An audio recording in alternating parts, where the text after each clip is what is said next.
전쟁. 그것도 동족 상잔의 그 엄청난 비극 6.25. 이제 1950년에 그 처참했던 전쟁을 체험했던 세대들은 점차 사라져가고 있다. 그러나 아직도 허리 잘린 국토가 여기 있고 100만의 쌍방병력이 대치해 있는 현실에서 그날의 비극을 되새겨보고자 한다. 오늘은 네 번째 시간으로 태극무공훈장에 빛나는 이명수 상사를 중심으로 펼친 무용담이다.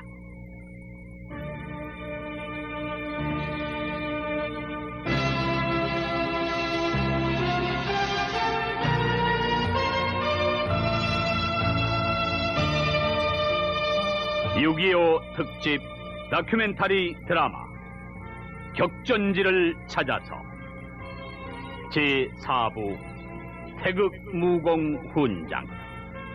극본 김영무, 연출 조원석.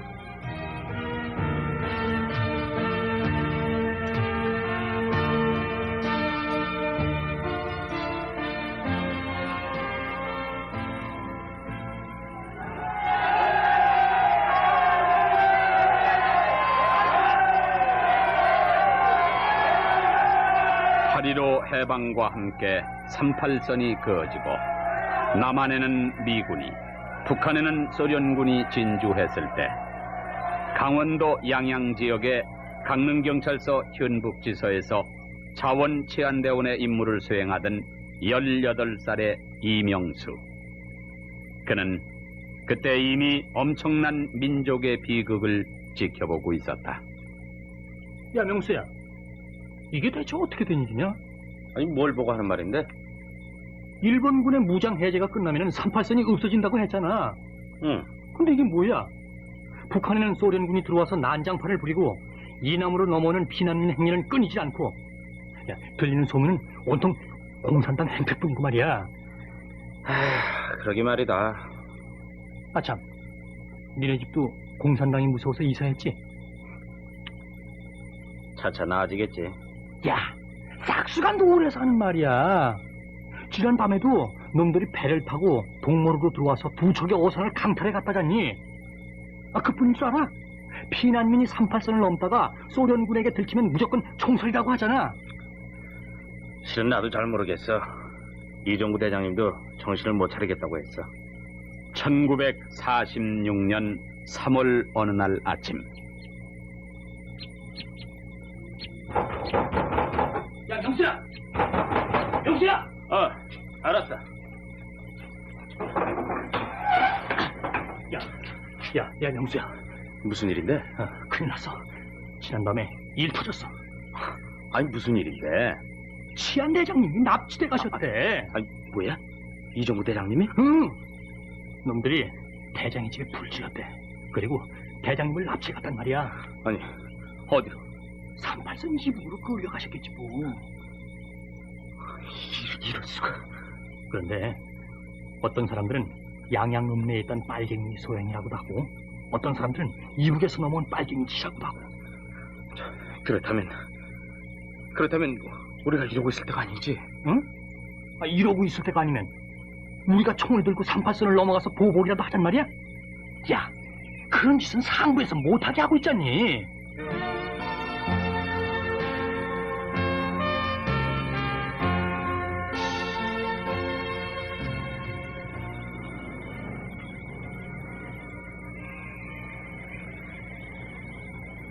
그러나 일선 치안 업무는 곧 국립경찰에 인계되고 이명수는 친구 김달수와 함께 서울로 올라갔다.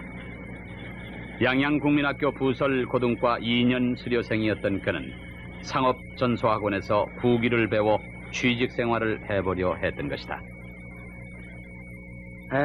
어림도 없군. 내 일자리는 여기 없어. 그럼 어떡하지? 가만히 있자. 군대에 들어간다? 그래, 난 치안대장님이셨던 이종구, 그분의 원수도 갚아야 하잖아. 그분은 날 무척이나 아껴주셨는데.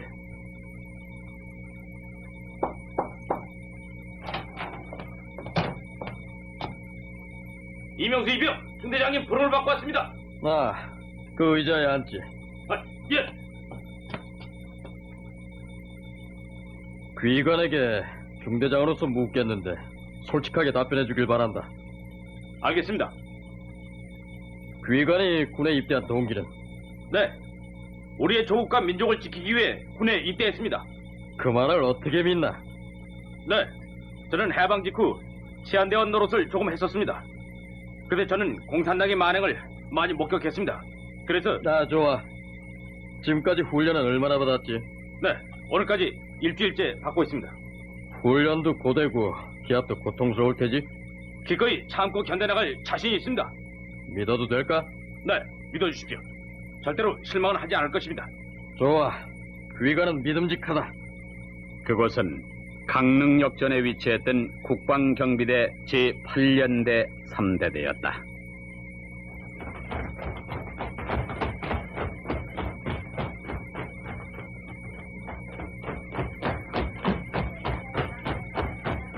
이명수는 1947년 12월 1일부로 2등 중사가 됐고 동시에 제1소대 1분대장이 됐다.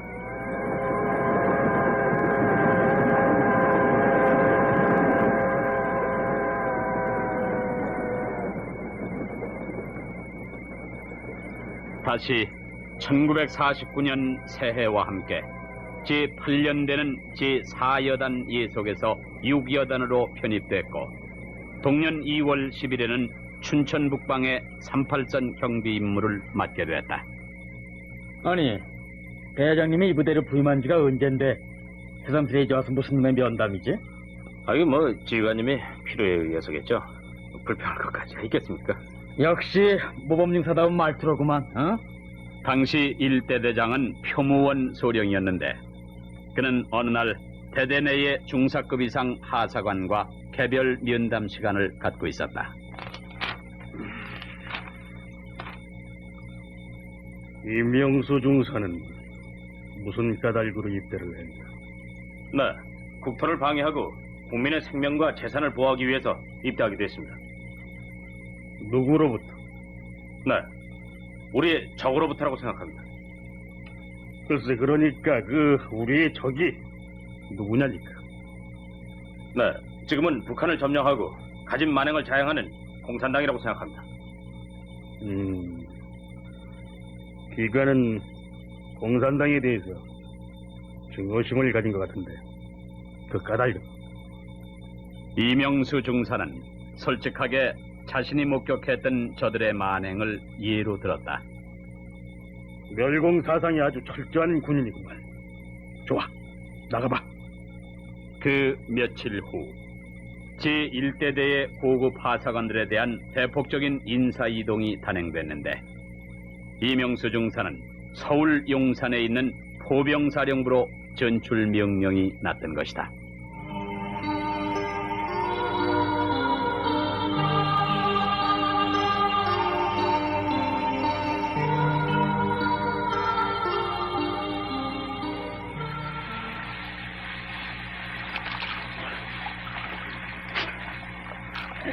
이상사님, 저 좀 보십시오. 뭔데 그러나, 홍중사. 빨리 저 좀 보자니까요. 왜? 무슨 일이야? 이상사님도 소식 들으셨겠죠? 소식이라니? 무슨 소식? 아직 모르시는군요. 글쎄, 어제 우리와 함께 근무했던 한련대 1대대장 표무원 소령과 제2대대장 강태목 소령이 각각 대대병력을 이끌고 월북을 했답니다. 뭐해? 월북? 어디서 그런 소리 들었지? 지금 사령부 내에선 그 사건으로 온통 야단이 나 있습니다. 그놈들이 빨갱이라니. 네, 이제 하사관에 대한 면담을 왜 실시했었는지 그 이유 짐작하시죠?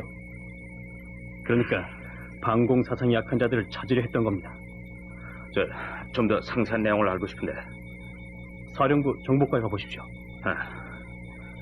하여간 큰일 날 뻔했구나. 사실이 그러했다.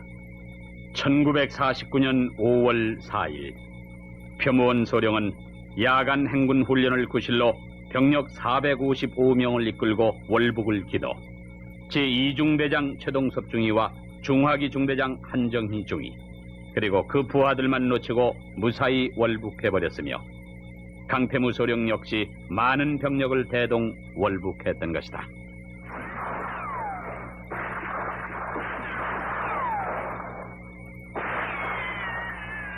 하여간 세상은 날이 갈수록 어수선하기만 했다.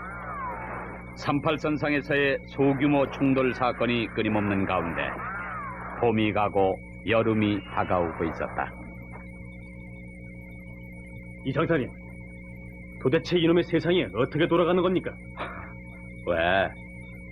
또 무슨 기분 나쁜 첩보라도 생겼나? 아무래도 놈들이 우리와 한번 붙어보자는 심상 같습니다. 글쎄, 어제도 놈들이 유격대원을 양양군 현북면으로 침투시키다가 팔수돈한테 격퇴당했습니다. 아니, 양양군 현북면이라면 바로 내 고향인데. 정말 그렇군요. 양양군 두목치리로 침투한 거 아니야? 바로 거깁니다. 그럴 거야. 거기는 현북면에서도 가장 서쪽에 위치할 뿐만 아니라 험준한 태백산맥 줄기에 연해 있기 때문에 놈들의 유격대가 침투하기 좋은 곳이지. 거기서 선임 하사님 댁은 가까운가요? 그리 먼 곳은 아니지. 이거 제가 공연한 말을 꺼내서 이상사님 마음을 아프게 한 것 같군요. 아니세, 괜찮다고. 이왕 군인이 된 몸으로 어떻게 내 부모 형제만 걱정한단 말인가. 그러나 저러나 우리 국군의 전력이 좀 더 강화됐으면 좋겠습니다. 홍중사, 하늘만 쳐다보며 우리 국군의 전력 증강을 기다릴 게 아니라 우선 홍중사부터 정신문장을 단단히 하라고. 네, 이상사님이 사오신 책들 저도 열심히 읽고 있습니다. 을지문덕, 안중근 의사전은 이미 읽었고요. 지금은 성웅 이순신을 읽고 있습니다. 홍중사, 난 성웅 이순신전을 휑하게 외울 정도로 많이 읽었다. 그럼 저도 한번 외워보겠습니다. 이제 신에게 전선 12척이 있사온 바 죽을 힘을 다하여 한거에 싸우면 오히려 이길 수가 있습니다. 이제 만일 수군을 전폐한다면 이는 적이 만번 다행한 일로 여기는 일일 뿐 아니라 여기는 일일 뿐 충청도를 거쳐 한강까지 손쉽게 쳐올라갈 것이므로 그것을 신은 걱정합니다. 그리고 비록 전선의 수는 적지만 신이 죽지 않는 한 적이 우리를 업신여기지 못할 것입니다. 이윽고 1950년 새해가 밝아왔으나 대내외 정세는 한결 어둡기만 했다. 특히 1월 12일 에치슨 미 국무장관이 워싱턴에서 개최된 전국 신문협회에서 행한 연설은 우리에게 대단한 충격을 안겨주고 있었다. 아니, 이게 무슨 소리야? 미국의 극동방위는 아륜산 열도에서 일본 본토를 거쳐 오키나와에서 필리핀을 연결하는 선으로 한다. 군사적 안전보장에 관한 한 이 방위권 외에 속하는 제지역에서 야기되는 군사적인 공격에 대해서는 아무도 이를 보장할 사람이 없다. 이런 진짜. 또 시중에는 언제부턴가 7점 이상의 오류월 위기설이 끊임없이 떠다니고 있었다. 이상사님도 들으셨겠죠? 5~6월에 놈들이 남침한다는 소문 말씀입니다. 유언비어겠지.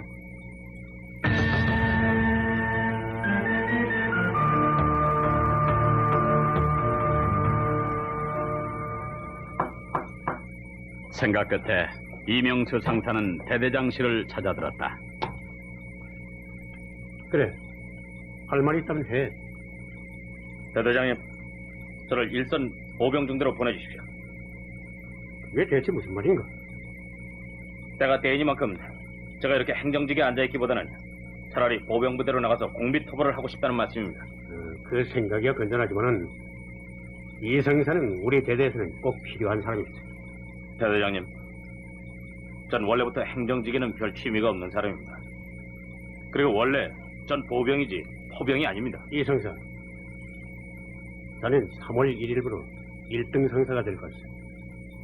내가 진급 상신을 했단 말이지. 감사합니다. 그러나 대대장님, 대대장님께서는 저를 오해하고 계시는 것 같습니다. 진급 때문에 불만을 가진 적은 없습니다. 그렇다면 내가 필요에 의해서 이상사 진급을 상신했다고 해두지. 좀 더 열심히 나를 보조하는 선임하사가 돼달라는 뜻으로. 대대장님, 아무래도 행정직은 제게 맞는 것이 아닌 것 같습니다. 사대 고집은 여간 아니로구만.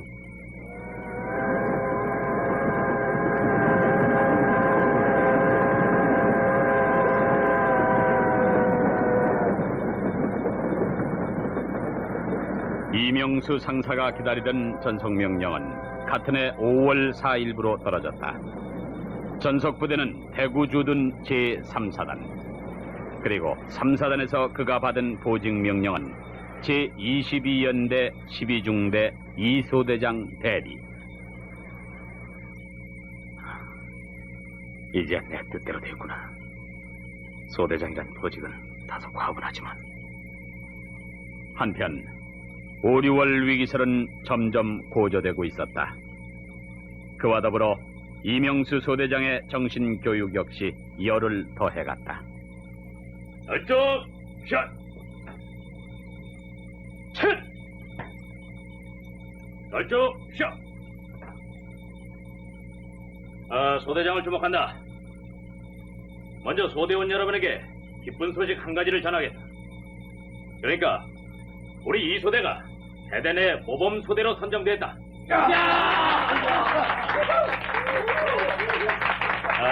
그리고 또 한 가지. 이번에는 기쁜 소식이 아니라 매우 염려스러운 사실이다. 이미 여러분들도 신문이나 방송 혹은 친지들을 통해서 익히 들었겠지만 바로 5, 6월 위기설 말이다. 그간 본 소대장은 그 소문을 유언비어라고 일축해왔으나 이승만 대통령 각하께서도 5, 6월에는 무슨 일이 일어날지 예측하기 어렵다는 말씀을 하신 마당이니 우리 이제 보다 새로운 각오를 하지 않으면 안 될 시점에 와 있다고 생각된다.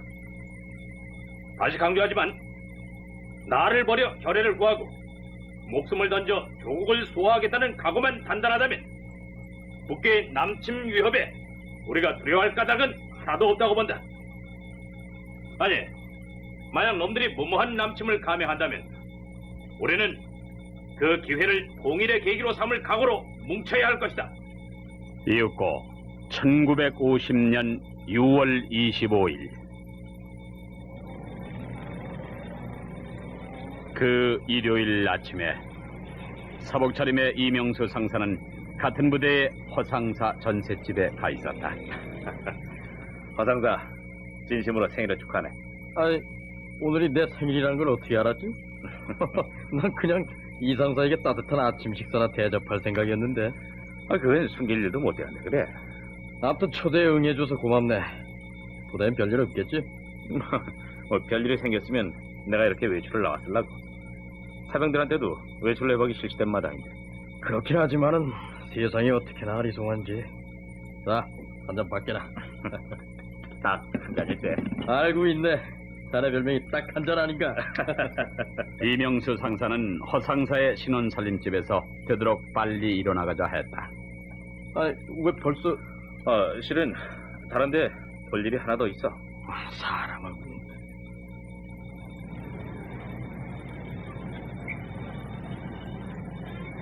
이명수 상사는 6월의 뜨거운 기운을 온몸에 받으며 덕산동을 지나 동성로를 걷고 있었다.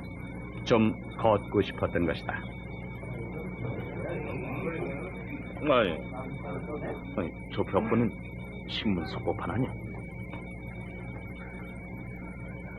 오늘 6월 26일 미명 북한 괴력원이 38선에서 전면적인 불법 남침 감행.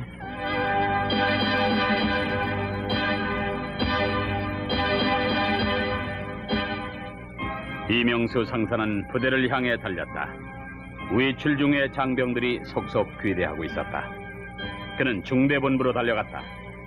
중대장이 없었다. 그는 다시 대대본부로 달려갔다. 각 중대장들이 라디오에 귀를 기울이고 있었다. 오늘 새벽 5시에서 8시 사이에 북괴는 38도선 전역에서 불법 남침을 감행하였다.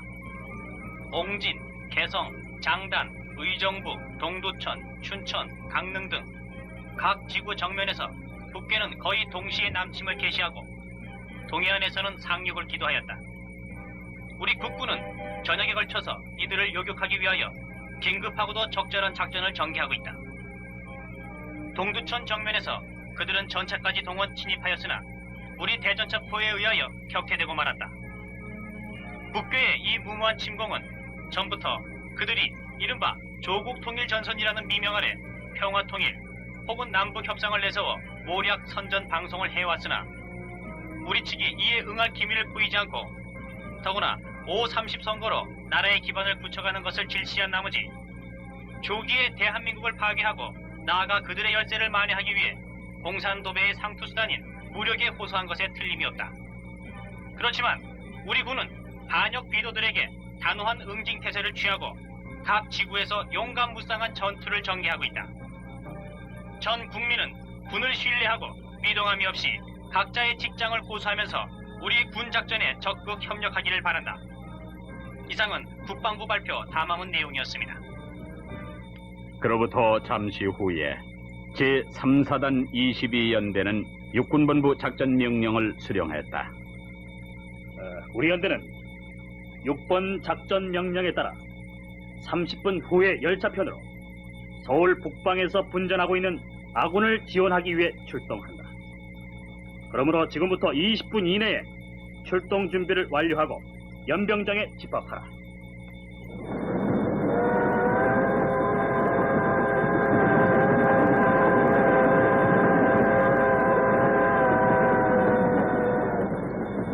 (22연대가) 용산에 도착했을 때는 오후 8시경. 연대는 다시 6번의 명령에 따라 수도경비사령부의 지휘하에 들어갔고 병력은 수경사 제8연대 막사로 이동됐다. 소대장님, 전선의 아군들이 열세에 몰려있다고들 하던데요? 기습 공격을 당했으니까. 그것보다 소대장님, 놈들은 우리보다 훨씬 우수한 장비를 갖췄다고 했습니다. 저들은 우리한테 한 대도 없는 탱크를 앞세우고 그냥 자꾸만 내려온다고 했어요. 우리한테는 저들의 탱크를 때려보실 대전차포도 없고 글쎄 오늘 오전 중에 개성이 점령당했다는 거예요. 이명수 상사는 같은 해 6월 27일 새벽 4시에 저들의 포성을 듣고 있었다. 포성은 의정부 쪽에서 들려오고 있었다. 소대장님도 듣고 계셨습니까? 듣고 있었지. 서울 한복판에서 포성을 들을 수 있다면은 중대장님한테 가보고 오겠다. 그로부터 2시간 후 제22연대는 6번 작전명령 97호를 수령했다. 오전 10시에 연대 주력부대인 1, 2대대는 연대장 지휘하에 봉일천 지구의 제1사단을 지원하고 제3대대는 오후 2시에 김포지구로 출동하라.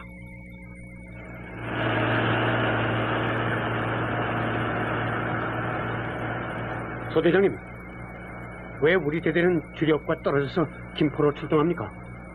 글쎄 모르긴 해도 김포 비행장 방어가 우리 임무 아닐까?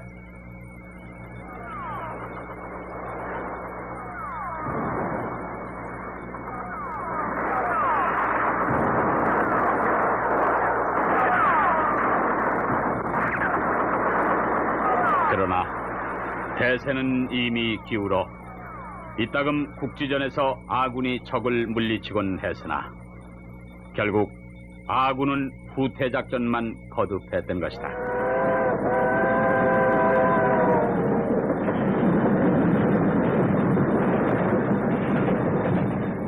이윽고 제22연대는 영천과 경주를 거쳐 포항에 도착, 전열을 재정비해야만 했다. 그리고 제3사단이 작전을 하고 있는 청하로 북상했다. 소대장님, 이게 뭡니까? 전투다운 전투 한 번 못해본 우리가 부하 병력만 다 잃고. 그러나 어쩌겠냐. 최후의 한 사람이 남더라도 싸워야 하잖아. 30명의 소대원이 겨우 10명이 됐다고요, 소대장님. 하지만 눈물을 흘리지 말자니까. 우리가 이대로 좌절한다는 건 먼저 간 전우들한테도 미엄먹이 없는 일이야. 내일쯤 우리 소대도 10여 명의 보충병이 다시 올 것이다. 소대장님, 겨우 사격 훈련을 마친 보충병을 어떻게 믿습니까? 그들 중에는 문맹자도 많을 텐데요. 그래도 어떡하냐. 그래도.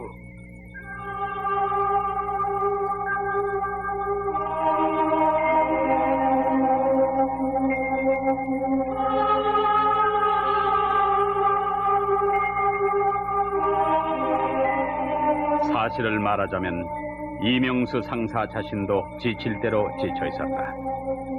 그러나 그는 일어서야만 했다. 10여 명의 보충병을 그냥 그대로 데리고 전투에 임한다는 것은 무모한 희생 그뿐일 것만 같았다. 잘 들어라.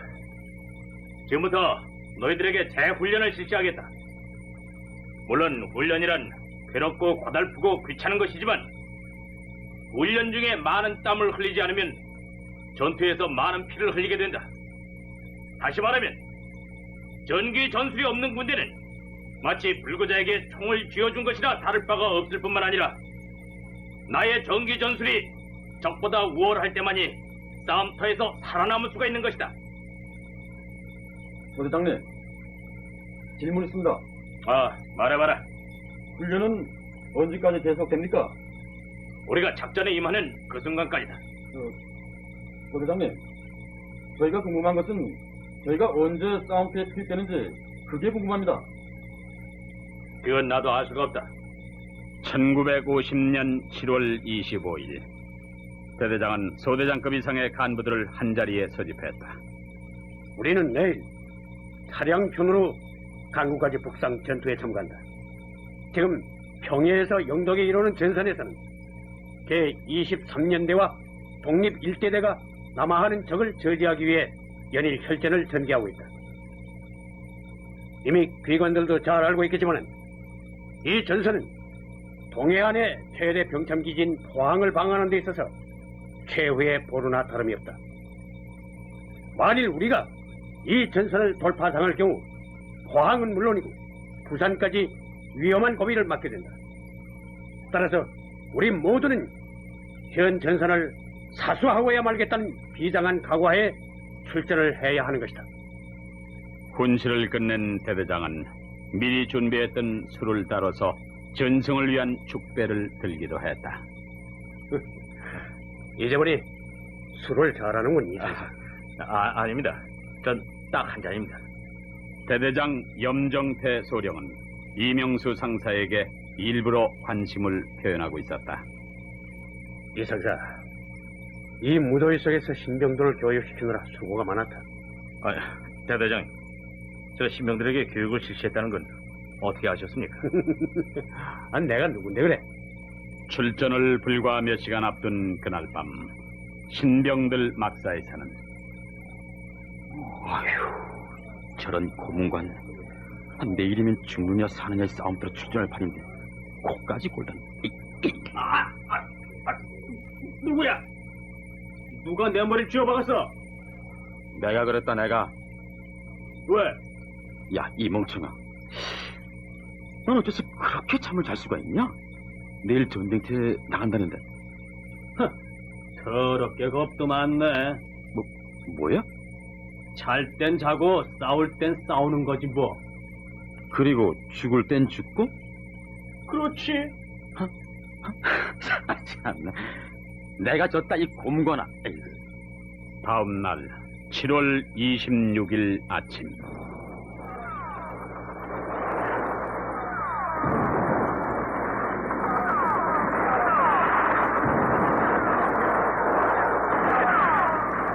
(22연대가) 강구에 도착하기 바쁘게 서단장은 181 고지와 207 고지에 대한 역습을 명했다.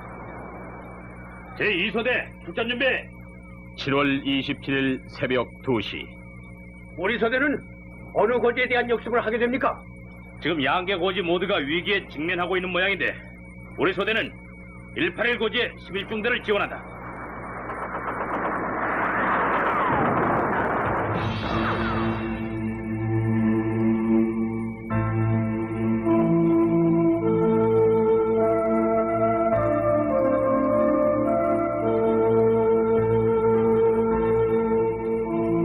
이명수 상사가 이끄는 소대가 181 고지 바로 북쪽 8분 능선에 위치한 진지 가까이에 이르렀을 때였다.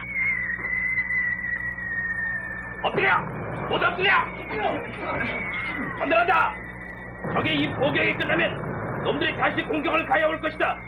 그러니까 이 포격이 끝나면 빨리 자기 진지를 차지하고 방어에 임한다. 이명수 상사의 예상은 적중했다. 적이다! 죽기를 각오하고 싸워라! 야, 이 왼수놈들아.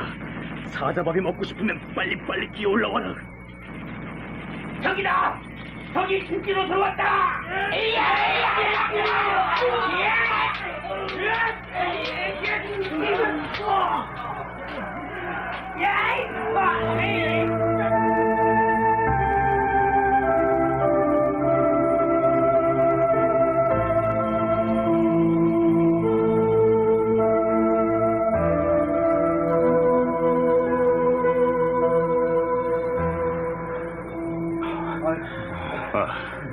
너희도 무사하냐? 소대장님, 우리가 이겼습니다. 수고했다, 형이병. 소대장님, 여기에 쓰러져 있는 이 6놈은 내가 처치한 것들이고요. 저기 네 놈들은 여기 이 겁쟁이 박이병에 쓰러뜨린 겁니다. 그래? 놀랐구나, 박이병. 너한테도 그런 용기가 있었구나. 실은 저 고문관도 저렇게 잘 싸우는데 싶어서 죽게 살을 더 들었던 것입니다.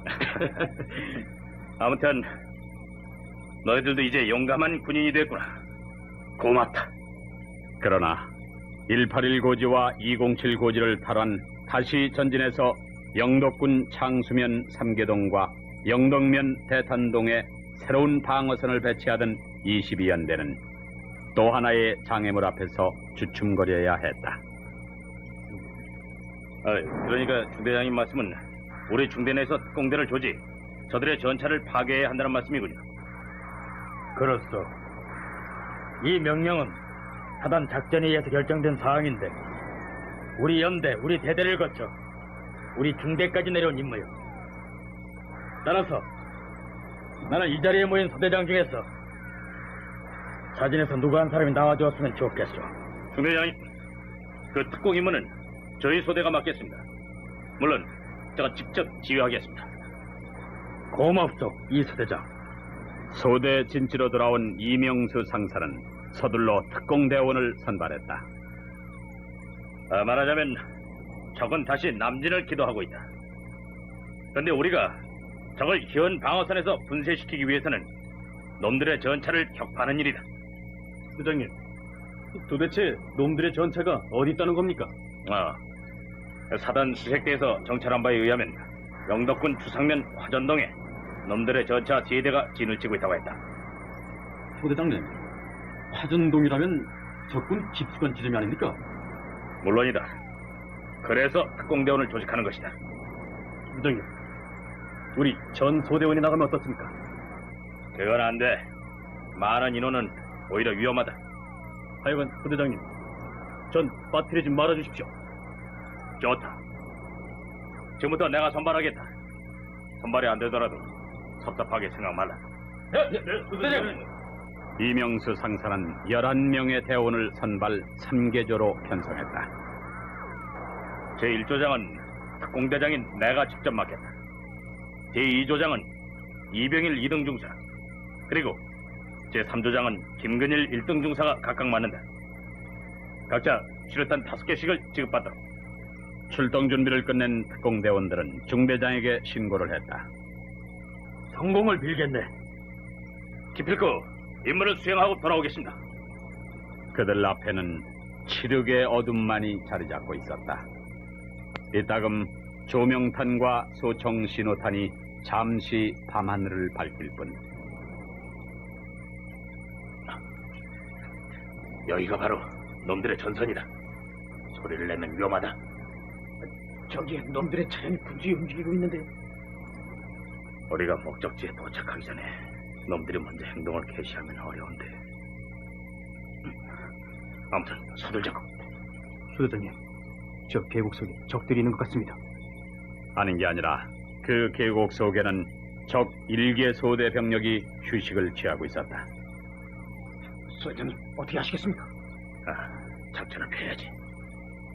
잠시 후 그 계곡에는 수류탄 세례가 퍼부어졌다.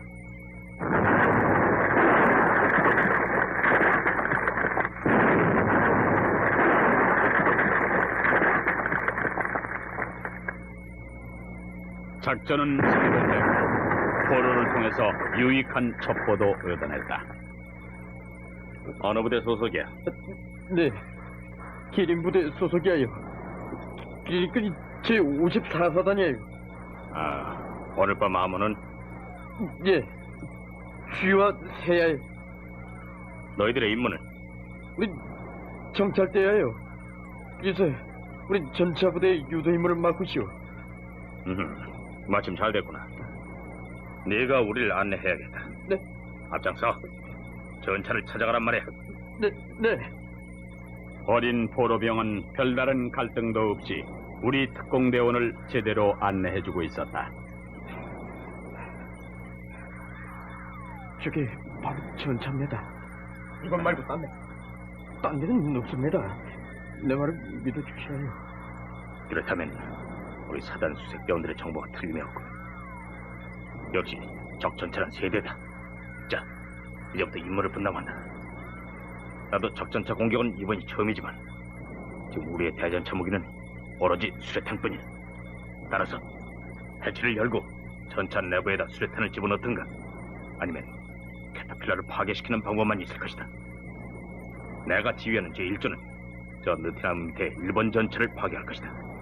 그리고 1번 전차 우측에 정차한 2번 정차는 이병일 중사팀을 만난다. 3번 전차는 김근일 중사. 알겠습니다.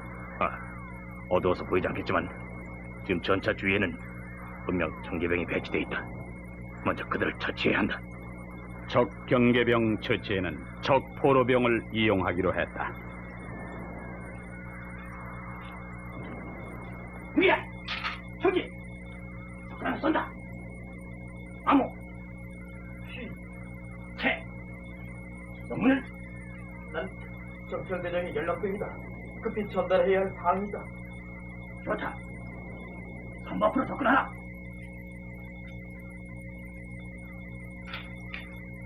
예.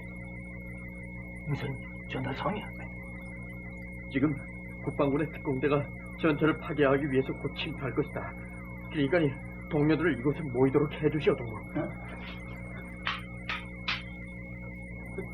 무슨 짓이오? 집합하라는 실험내다. 자, 날래 전달하시오. 오늘 밤 동초는 동무들 한 명이 다란 말이? 그렇습니까? 자, 이동 개시!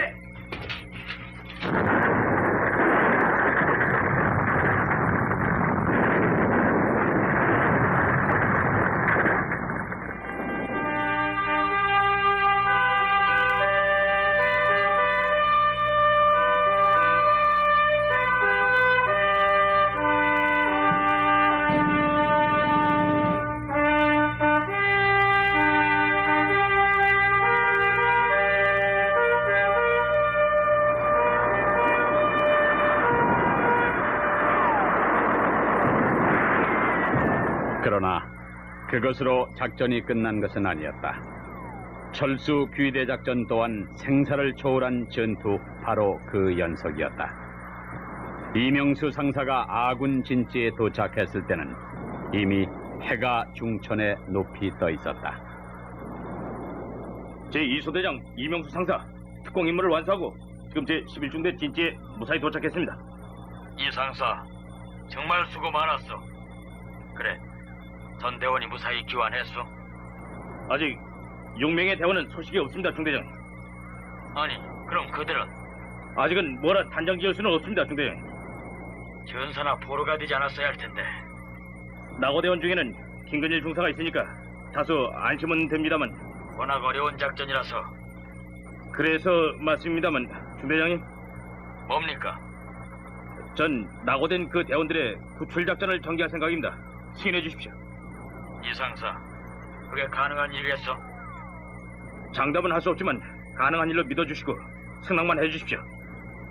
그들은 모두 저희 부하일 뿐만 아니라 중대장님의 부하들입니다. 이상사의 뜻이 그렇다면은 난 성공을 빌겠어. 감사합니다. 아, 잠깐. 소대장 혼자서 적진에 들어갈 생각이요? 아닙니다. 저와 함께 귀대한 대원 중에서 아직 사기가 왕성한 두세 명의 대원을 데리고 잠입하겠습니다. 전화를 끄는 이명수 상사는 주먹밥을 먹고 있는 특공대원들을 찾아가서 비로소 재차 적진 침투의 뜻을 비쳤다. 네? 다시 적진에 들어가신다고요? 그렇다. 낙오된 대원들을 구출하는 작전이다. 지금 당장 말씀입니까? 해가 떨어진 뒤에 소대장님, 적진에 남아있는 대원들이 우리 기다리고 있을까요? 난 그렇게 믿는다. 하지만 그들이 어디쯤에 있을지 그걸 알아낼 수가 없지 않습니까, 소대장님? 198 고지 기슭에서 그들이 실종됐으니까 그 근처까지 가는 거야. 알겠습니다, 소대장님. 우리는 어떤 일이 있어도 그들을 구출해내야 한다. 생사를 내걸고 적진에 함께 침투했던 전우들을 내버려두고 우리만 어떻게 귀대할 수 있겠나. 죄송합니다. 전 소대장님 가슴이 하지만 오늘 밤 작전에는 현관식 이병과 정하사만 차출하겠다. 소대장님, 저도 참가하겠습니다. 때마침 제11중대에서도 138 고지에 투입할 특공대를 편성하고 있었다. 이명수 상사는 그 소식을 들은 즉시 11중대장을 찾아 설득 작전을 펼쳤다.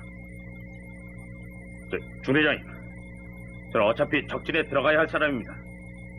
비록 중대는 다르지만 저에게 임무를 부여해 주신다면 138 고지 정상을 반드시 탈취하고야 말겠습니다.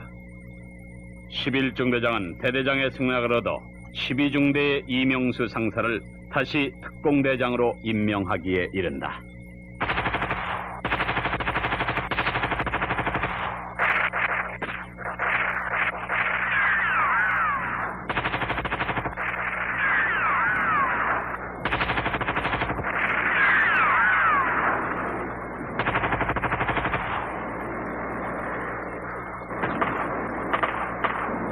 그로부터 1시간 후 공격 준비 사격이 개시됐고 이명수 상사는 지체 없이 16명의 특공대원을 이끌고 이동을 개시했다.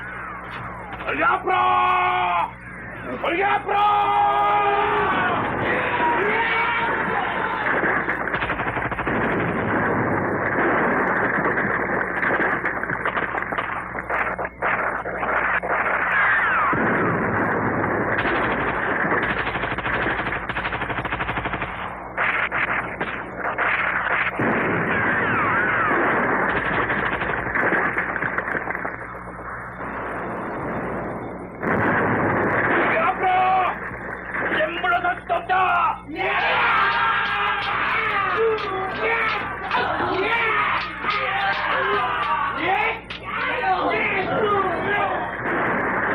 또다시 백병전이 전개됐고 승리는 이명수 상사에게 돌아왔다. 우리가 이겼구나. 이중사, 신호탄을 올려라. 예, 소장님.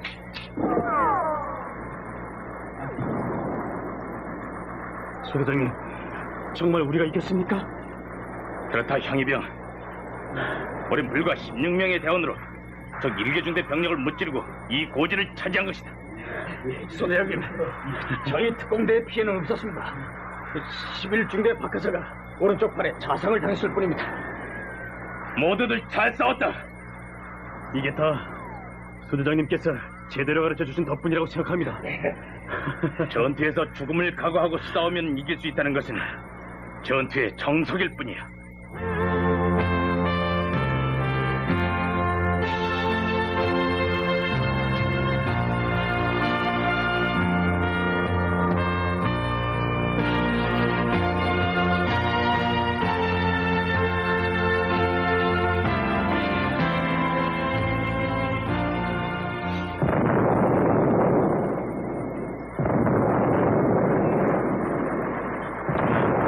이명수 상사는 198 고지를 11중대에게 맡기고 다시 발길을 재촉했다.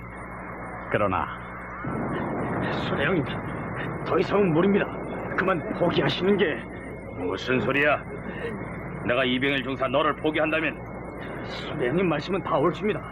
하지만 어지간히 찾아보지 않았습니까? 기원을 내. 지금 지쳐있기는 너희들이나 나나 다 마찬가지야. 수대장님, 그들은 이 산속에 없는 것 같다는 말씀입니다. 사람의 소리가 들려왔다.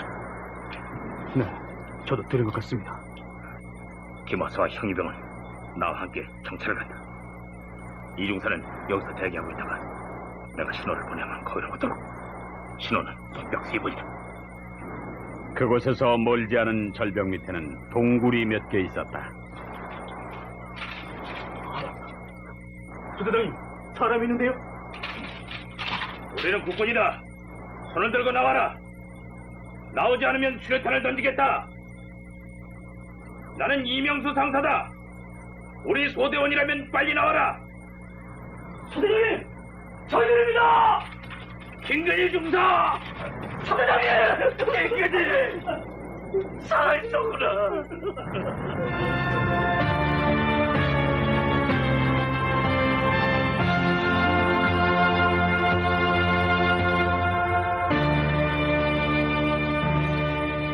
어쩌면 그것은 신화와도 같은 작전이었다. 이명수 상사는 기어코 12명의 전 특공대원을 이끌고 무사히 귀대했다. 이 상사, 정말 장하오. 이 상사는 군인이 갖춰야 할 모든 것을 들어갖춘 사람이요.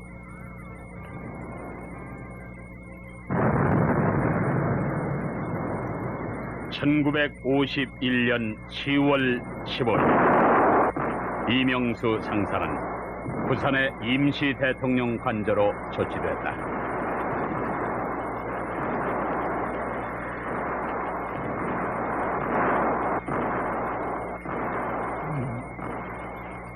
자네가 세운 전공에 대해서 내 말을 들었네.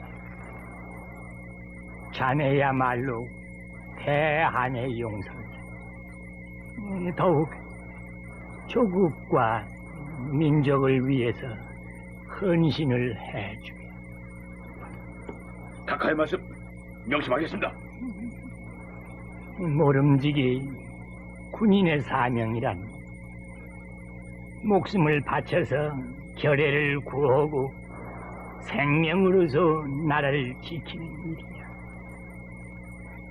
자네와 같은 군인이 많으면 많을수록 북괴의 침략군들은 이 땅에서 하루속히 괴멸시킬 수가 있을 거야. 그날 이명수 상사는 이승만 대통령으로부터 직접 태극 무공 훈장을 수여받았다. 그 후 이명수 상사는 다시 많은 전공을 세우고 간부 후보생으로 보병학교를 수료, 육군 소위로 임관되어 수송장교로 근무하다가 1963년 3월 31일 육군 대위로 예편, 더불어 청춘을 불사르던 군복을 벗은 것이다.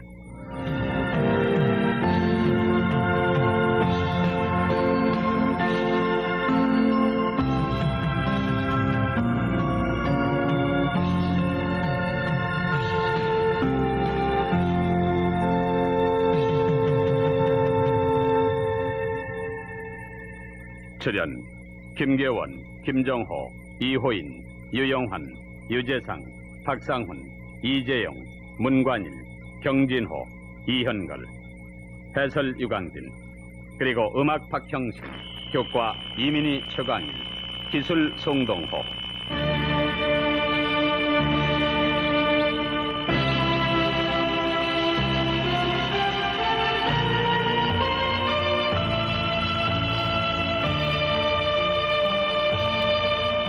(6.25) 특집 다큐멘터리 드라마 격전지를 찾아서 제4부 태극 무공 군장 이명수 상사, 김영무 극본, 조원석 연출로 보내드렸습니다. 예.